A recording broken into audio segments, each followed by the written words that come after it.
युद्ध युद्ध केवल विनाश करता है। युद्ध बस हिंसा देता है। युद्ध से मिलते हैं सिर्फ आंसू और बाकी रह जाते हैं बिखरी हुई चीजों के निशान। चाहे वो बिखरा हुआ शहर हो या बिखरे हुए लोग, शरीर, मन, सोच, जीवन, भविष्य और जीविका, क्या कुछ नहीं बिखेर देता है युद्ध। लड़ने वालों के लिए भले ही जीत हार का खेल हो युद्ध, लेकिन हर लड़ा गया युद्ध केवल एक ही सबक देकर जाता है। दोबारा आऊंगा तो फिर से विंध्वंस लेकर जाऊंगा।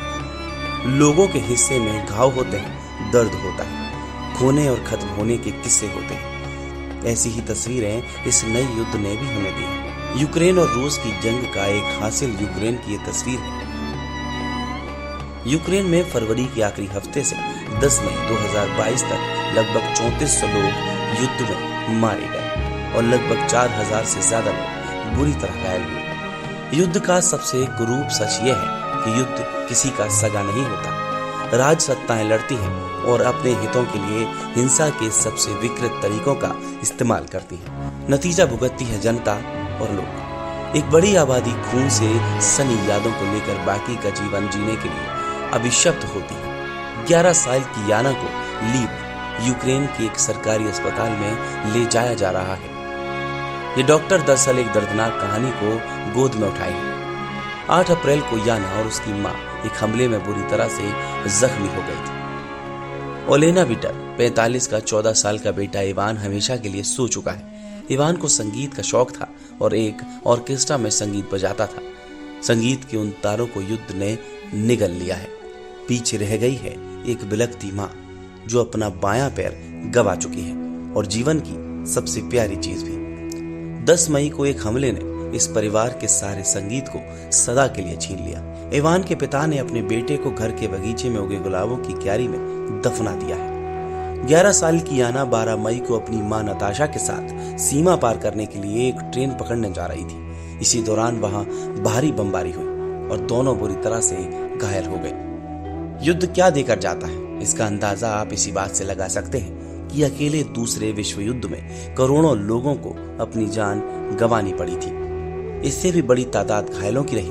अफसोस ये कि युद्ध के इन विकृतम दृश्यों के बावजूद दुनिया युद्ध का कुछ नहीं बिगाड़ सकती।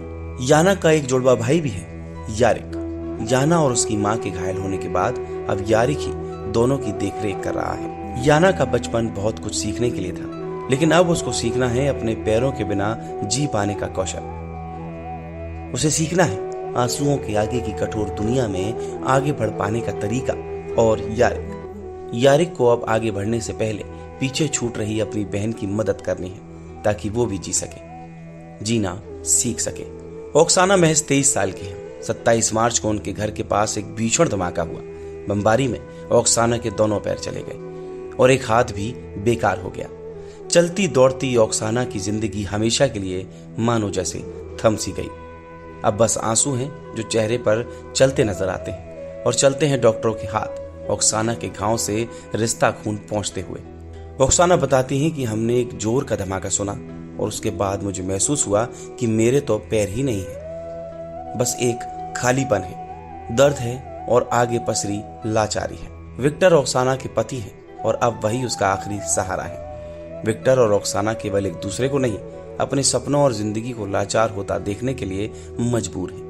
युद्ध का इतिहास ऐसे ही करोड़ों विक्टर और ओक्साना के करुण कंदनों से भरा हुआ है। अगर आपको भी ये वीडियो पसंद आई हो तो इस वीडियो को लाइक जरूर करें।